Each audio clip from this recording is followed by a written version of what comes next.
আসসালামু আলাইকুম, স্বাগতম স্টুডেন্টস টিউটোরিয়াল ইউটিউব চ্যানেলে। আজকে আমরা নির্ণায়ক অধ্যায়ের এই অঙ্কটা সলভ করব। সো এই অঙ্কটায় আমাদের দেখাওয়া আছে যে প্রুফ দ্যাট, অর্থাৎ প্রমাণ করতে হবে যে এইটা সমান 0।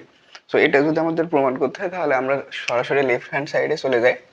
লেফট হ্যান্ড সাইড, এবার অঙ্কটা আমরা তুলি যে 1x y plus z, 1y z plus x, 1z x plus y, এটা।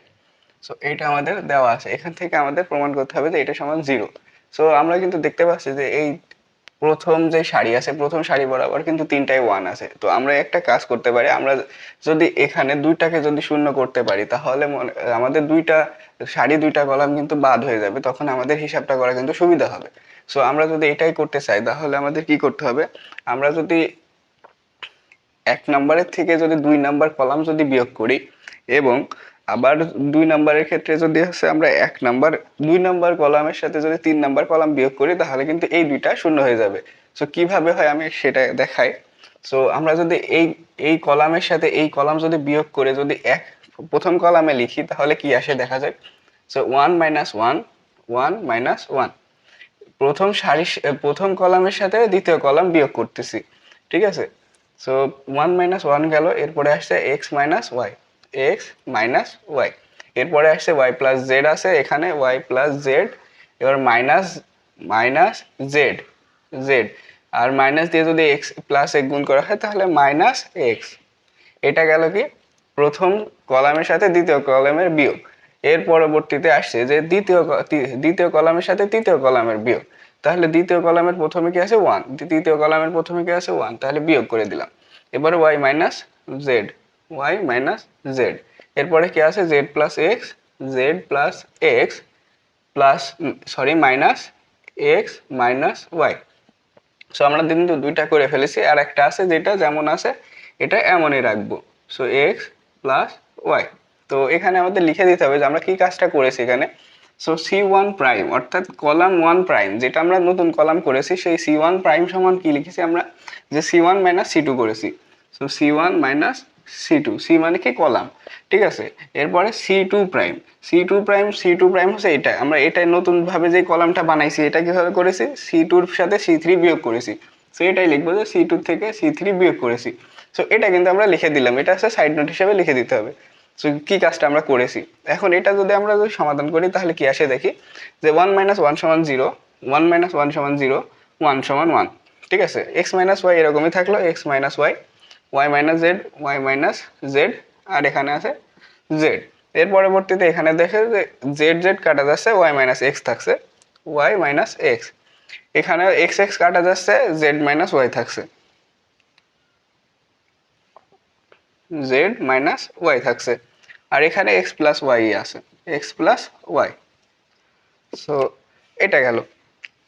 সো এরপরে আমরা পরের ধাপে যদি যাই তাহলে আমরা যদি এই সাইডে লিখি, এটা মুছে দিলাম, এটা তোমরা তুলে রাখবা।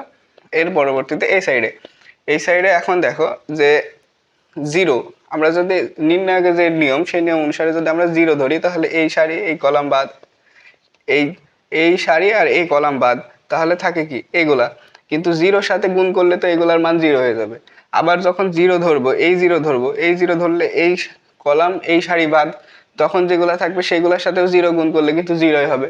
বাট 1 যখন নিব তখন কিন্তু আমাদের গুণ করলে কিন্তু 0 হবে না। সো আমরা যদি 1 নিই, মানে এই 0 নিলেই তো বাদ হয়ে যাবে না, এই 0 নিলেও বাদ হয়ে যাবে। সো এই দুইটা আমরা নিব না, ডাইরেক্ট আমরা কি নেব 1। যদি 1 যদি নিই তাহলে এই কলাম আর এই সারি বাদ, তাহলে আমাদের থাকছে কোনগুলা, আমাদের থাকছে এই সাইডটা, বোঝা গেছে। সো আমরা যদি এখন 1 এর ক্ষেত্রে যদি নির্ণয়কটা নিই তাহলে 1 ইন্টু, তাহলে কি থাকছে, এক্স মাইনাস ওয়াই থাকছে, x minus Y, Y minus Z, Y minus z. এখানে দেখো যে এখানে কিন্তু ওয়াই মাইনাস এক্স আছে। এখন আমরা যদি ওয়াই মাইনাস এক্স এর এখানে যদি মাইনাস কমন নিই তাহলে কিন্তু এক্স মাইনাস ওয়াই হয়, ঠিক আছে। ওয়াই মাইনাস এক্স এর ভিতর থেকে যদি মাইনাস কমন নিই তাহলে কিন্তু এক্স মাইনাস ওয়াই হয়, মাইনাস এক্স মাইনাস ওয়াই। এখানেও আবার সেম, যে এখানেও যদি আমরা মাইনাস কমন নিই তাহলে ওয়াই মাইনাস জেড হয়, ঠিক আছে, ওয়াই মাইনাস জেড হয়। সো আমরা এটা এখানে লিখবো একবারে, যে মাইনাস এক্স মাইনাস ওয়াই আর এখানে মাইনাস ওয়াই মাইনাস জেড, এটা আমরা লিখলাম। এটা লেখার পরে এখন আমরা যদি এটাকে যদি এটার ভিতরে থেকে দেখা যাচ্ছে যে এই যে কলাম, এই কলাম বরাবর কিন্তু এক্স মাইনাস ওয়াই কমন যায়, তাই না? তো এক্স মাইনাস ওয়াই যদি আমরা কমন নিই, এক্স মাইনাস ওয়াই কমন নিলাম এই সারি বরাবর, এই কলাম বরাবর, আর এই কলাম বরাবর আবার ওয়াই মাইনাস জেড কমন যায়, ওয়াই মাইনাস জেড কমন যায়। তাহলে কি কি বেঁচে থাকে কি কি? এখানে থাকে ওয়ান, এখানে থাকে মাইনাস ওয়ান, এখানে থাকে ওয়ান, এখানে থাকে মাইনাস ওয়ান, এটা। এখন আমরা যদি গুণ করে দিই যে এক্স মাইনাস ওয়াই এটা যেমন আছে তেমনই থাকবে, ওয়াই মাইনাস জেড।